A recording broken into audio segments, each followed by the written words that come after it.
Once you've already shared this Excel files for the tracking of monitoring activities with your team,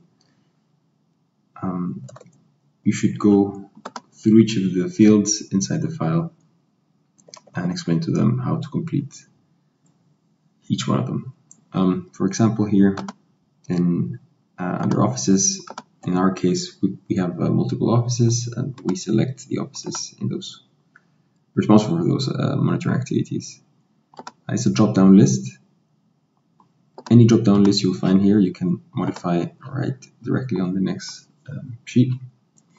Instead of ANBAR, you can put location 1 and so on, and then you'll get that list. The next one is the project code. My team prefers a simple project code plus the donor, and if it's an old project, we'll keep the old project code also for clarification purposes. The donor, again, an independent column. The type of meal activity or document used. In this case, there's a beneficiary verification survey. The planned sample size, the achieved sample size, which is only completed once the activity has been marked as completed. The status of the activity, is it cancelled, planned, or completed? Everything you input here for any project will be planned. The single date of data collection, so it has to be a date in this format. If it's not in the proper format, the computer and the Power BI later on will not recognize them and will not show them up. We like to provide also a sector, so later we can filter the activities per sector. If the livelihood coordinator asks me, hey, what's coming up in your area, I can just filter by that and see that. The core activity itself, sometimes a distribution monitoring will refer to an MPCA or an MMCA. A PDM for shelter could be for CSKs, or it could be, for example, for durable solutions. The total beneficiaries, so this would be the population. We add this column. It's not mandatory, but this column is added just to check if our sampling is actually making sense.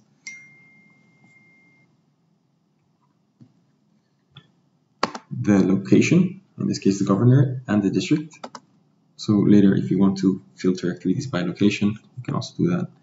This also clarifies the kind of activities the projects have. So you can filter by project and see where it's actually doing and what. And the following columns are a bit more flexible. And you can see here that some of them have multiple formats or dates. It's actual date of distribution. In this case, it's an NPCA or a cash distribution of some sort. If there's another grant associated to that, we keep it here.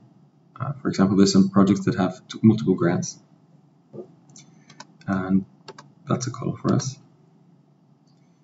I will hide it, I don't think it's needed for you. And if the data was disseminated with anybody, any of the stakeholders. Additionally, we have created a OneDrive hyperlink to go see the report of that document. Again, this I'll hide, I don't think it's needed for you. And a comment. Comment is quite important, just to clarify if there's a cancellation, if there's a delay. For example, there's no data from this month from protection team. That means the activity was cancelled for that month. Probably there was no, they already had reached the targets in Diala for legal representation, so they didn't do any more of that activity. So the planned is still evidence of the planned assessment, but there's no actual assessment, and you know why. Later on, you have an actual data collection. We're going to hide that. I don't think it's relevant for this webinar. And then we have responsible for data collection and responsible for reporting. Here, I use these columns to check who is supposed to produce which report, and people